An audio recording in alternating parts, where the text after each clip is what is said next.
So, coming from CNBC, China pushes for AI safety as G7 summit wraps up without Beijing. Quote, China is accelerating the establishment of a global AI cooperation organization. So I think this is an interesting thing to take a look at. I just did a video, I'm not sure where you're gonna see it, how all this is gonna get published. Just did a video talking about how Dario over at Anthropic and the CEO of Google's DeepMind just came out and said that the United States should be the head of a group of countries to collaborate on basically the use of artificial intelligence. The idea being that the United States should more or less be able to control who can or cannot use artificial intelligence because, of course, we are the most moral and ethical of all of the countries in the world right now. And I was just talking about how it's kind of weird how exclusionary it is, right? Even Dario comes out and wants to make it clear with this level of cooperation that it excludes China.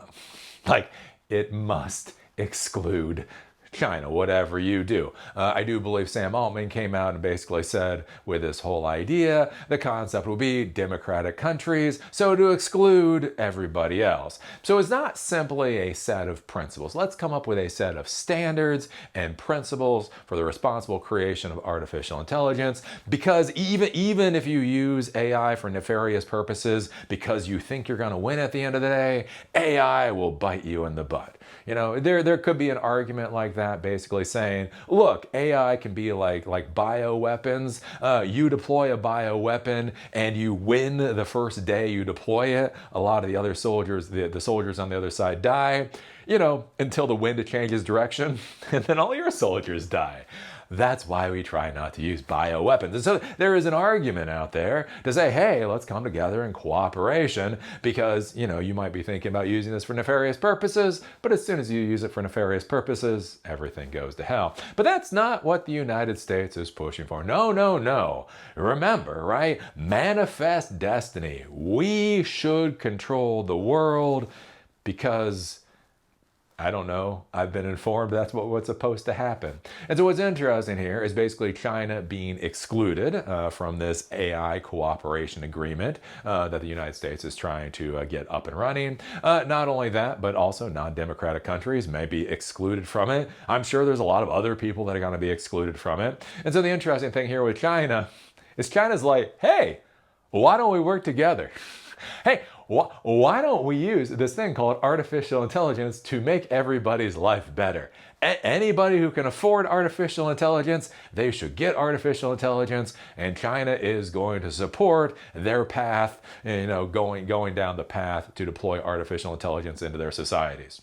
So the United States says, we're going to tell you exactly what you can or cannot do with this technology. And China says, we're more than happy to sell you this technology and we will support you in your endeavors. As I've said many times, which argument do you think is going to win for anybody that's not in the United States and not wearing a red hat? So yeah, this is kind of curious here, just to look at and to see how the sides are going ever further apart with this whole U.S.-China AI war. Senior Chinese officials on Wednesday stressed Beijing's plans to share AI globally and safely, the latest sign of how the U.S. and China are promoting different approaches to the technology. Quote, China is accelerating the establishment of a global AI cooperation organization and welcomes all parties to join. So notice when the United States is talking about any of this AI stuff, one of the big things they talk about is who's excluded. China's coming out and says basically anybody can show up. You got a credit card? You can show up.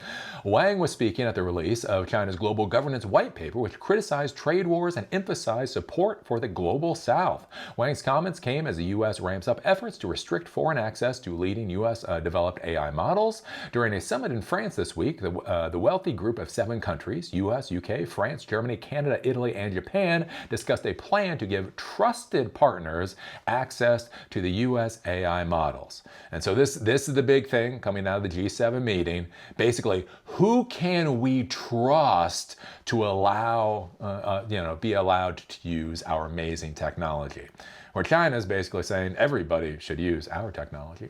US AI models also tend to be subscription only, while China's efforts have focused on cheap or free AI models that can often be downloaded in their entirety. Speaking alongside Wang on Wednesday, Zhao Haibing, vice chair of China's top economic agency, pushed back on, quote, closed, exclusive, and monopolistic approaches to tech development.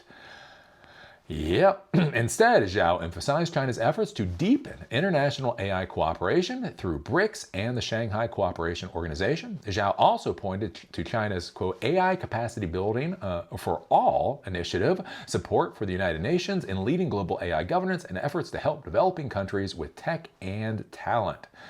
So basically what you're seeing here is China is trying to push out artificial intelligence to support everybody in the world, to make people's lives better. And the United States is really focused on trying to figure out who should be excluded from the group, right? You don't want the wrong people to use this AI technology. I mean, look, they're wearing white in October. Nobody wears white in October anymore. They definitely shouldn't be able to use artificial intelligence. And so, as I've said many times before, who do you think this is going to win this particular argument? This is a complete and utter disaster. This is miserable policy failing on the Trump administration, who's just focused on, I don't know, whatever the hell the Trump administration is currently focused on at this point in time. So what do you think about this? What do you think about China focusing on AI for all versus the United States focusing on China for the people that we like this particular day? Who do you think is going to win that particular discussion? Put your thoughts down below. If you like these episodes and you want them on Spotify or on Apple Podcasts, there's a link in the doobly-doo.